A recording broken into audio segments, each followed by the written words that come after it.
the men climbed the hill, and they were tired when they reached the top. But there they saw a crystal shop that offered refreshing mint tea. They went in to drink the tea, which was served in beautiful crystal glasses. "My wife never thought of this," said one, and he bought some crystal. He was entertaining guests that night, and the guests would be impressed by the beauty of the glassware. The other man remarked that tea was always more delicious when it was served in crystal, because the aroma was retained. The third said that it was a tradition in the Orient to use crystal glasses for tea because they had magical powers. Before long, the news spread, and great many people began to climb the hill to see the shop that was doing something new in trade that was so old. Other shops were opened that served tea in crystal, but they weren't at the top of the hill, and they had little business. Eventually, the merchant had to hire 2 more employees. He began to import enormous quantities of tea along with his crystal, and his shop was sought out by men and women with thirst for things new. And in that way, the months passed. The boy awoke before dawn. It had been 11 months and 9 days since he had first set foot on the African continent. He dressed in his Arabian clothing of white linen, bought especially for this day. He put his headcloth in place and secured it with a ring made of camel skin. Wearing his new sandals, he descended the stairs silently. The city was still sleeping. He prepared himself a sandwich and drank some hot tea from a crystal glass. Then he sat in the sun-filled doorway, smoking the hookah. He smoked in silence, thinking of nothing, and listened to the sound of the wind that brought the scent of the desert. When he had finished his smoke, he reached into one of his pockets and sat there for a few moments, regarding what he had withdrawn. It was a bundle of money, enough to buy himself 120 sheep, a return ticket, and a license to import products from Africa into his own country. He waited patiently for the merchant to awaken and open the shop. Then the 2 went off to have some more tea. "I'm leaving today," said the boy. "I have the money I need to buy my sheep, and you have the money you need to go to Mecca." The old man said nothing. "Will you give me your blessing?" asked the boy. "You have helped me," the man continued to prepare his tea, saying nothing. Then he turned to the boy. "I am proud of you," he said. "You brought a new feeling into my crystal shop. But you know that I am not going to go to Mecca, just as you know that you're not going to buy your sheep." "Who told you that?" asked the boy, startled. "Maktub," said the old crystal merchant, and he gave the boy his blessing. The boy went to his room and packed his belongings. They filled 3 sacks. As he was leaving, he saw in the corner of the room his old shepherd's pouch. It was bunched up, and he had hardly thought of it for a long time. As he took his jacket out of the pouch, thinking to give it to someone in the street, the 2 stones fell out to the floor. Urim and Thummim.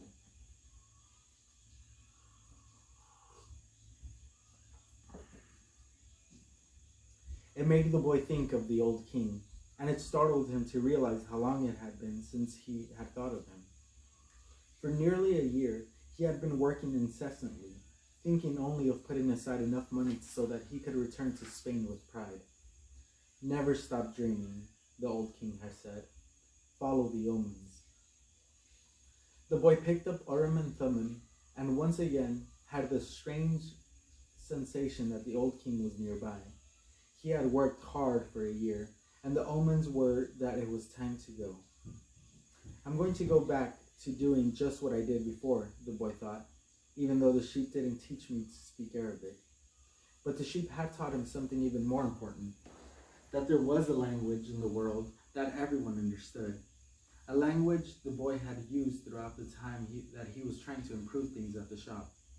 It was the language of enthusiasm, of things accomplished with love and purpose, and as part of a search for something believed in and desired. Tangier was no longer a city, and he felt that, just as he had conquered this place, he could conquer the world. "When you want something, all the universe conspires to help you achieve it," the old king had said. But the old king hadn't said anything about being robbed, or about endless deserts, or about people who know what their dreams are but don't want to realize them.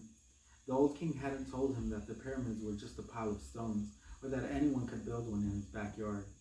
And he had forgotten to mention that when you have enough money to buy a flock larger than the one you had before, you should buy it. The boy picked up his pouch and put it with his other things. He went down the stairs and found the merchant waiting on a foreign couple, while two other customers walked about the shop, drinking tea from crystal glasses. It was more activity than usual for this time of the morning. From where he stood, he saw for the first time that the old merchant's hair was very much like the hair of the old king. He remembered the smile of the candy seller on the first day in Tangier, when he had nothing to eat and nowhere to go. That smile had also been like the old king's smile. It's almost as if he had been here and left his mark, he thought, and yet none of these people has ever met the old king. On the other hand, he said that he always appeared to help those who were trying to realize their personal legend. He left without saying goodbye to the crystal merchant. He didn't want to cry with the other people there. He was going to miss the place and all the good things he had learned. He was more confident in himself, though, and felt as though he could conquer the world. But I'm going back to the fields that I know, to take care of my flock again. He said that to himself with certainty, but he was no longer happy with his decision. He had worked for an entire year to make a dream come true. For that dream, minute by minute, was becoming less important. Maybe because that wasn't really his dream. Who knows? Maybe it's better to be like the crystal merchant, never to go to Mecca, and just go through life wanting to do so, he thought, again trying to convince himself. But as he held Urim and Thummim in his hand, they had transmitted to him the strength and will of the old king. By coincidence, or maybe it was an omen, the boy thought, he came to the bar he had entered on his first day there. The thief wasn't there, and the owner brought him a cup of tea. I can always go back to being a shepherd, the boy thought. I learned how to care for sheep, and I haven't forgotten how that's done. But maybe I'll never have another chance to get to the pyramids in Egypt. The old man wore a breastplate, and he knew about my past. He really was a king, a wise king. The hills of Andalusia were only 2 hours away, but there was an entire desert between him and the pyramids. Yet the boy felt that there was another way to regard his situation. He was actually 2 hours closer to his treasure. The fact that the 2 hours had stretched into an entire year didn't matter.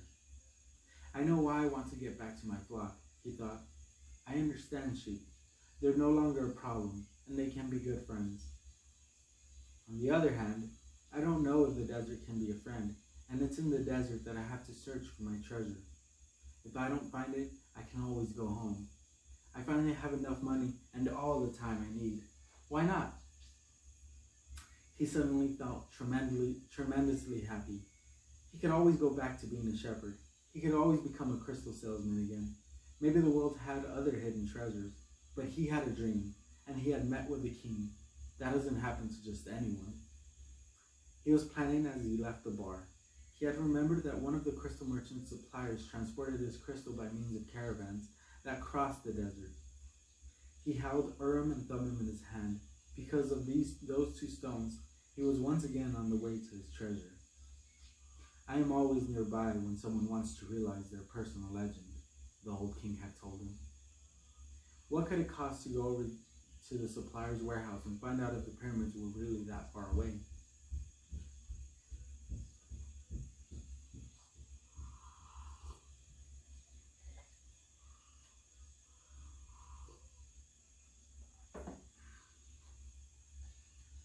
The Englishman was sitting on a bench in a structure that smelled of animals, sweat, and dust. It was part warehouse, part corral. I never thought I'd end up in a place like this, he thought, as he leafed through the pages of a chemical journal. 10 years at the university, and here I am, in a corral. But he had to move on. He believed in omens. All his life and all his studies were aimed at finding the one true language of the universe.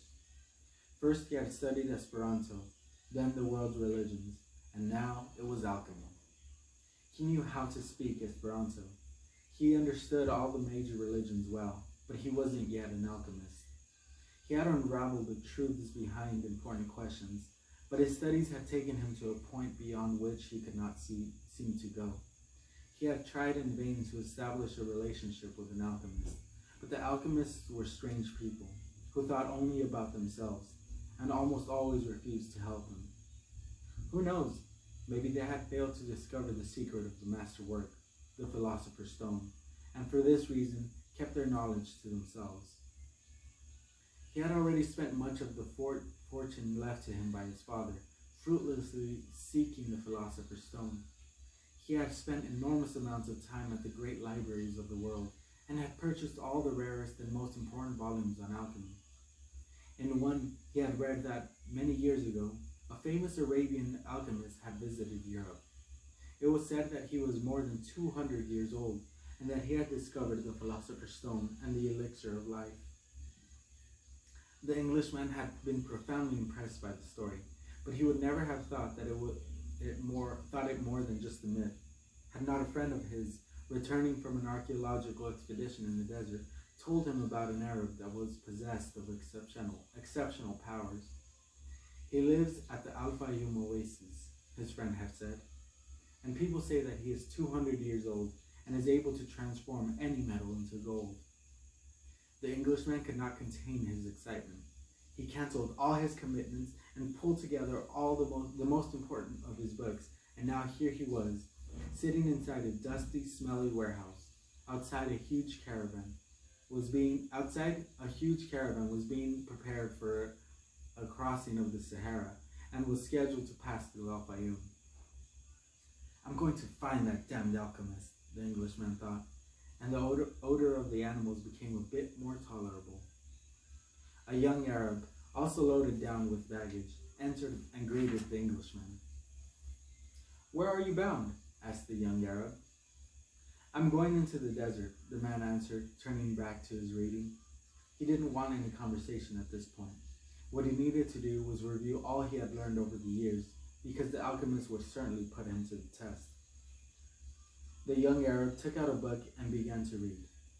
The book was written in Spanish. That's good, thought the Englishman. He spoke Spanish better than Arabic, and if this boy was going to Al Fayoum, there would be someone to talk to when there were no other important things to do.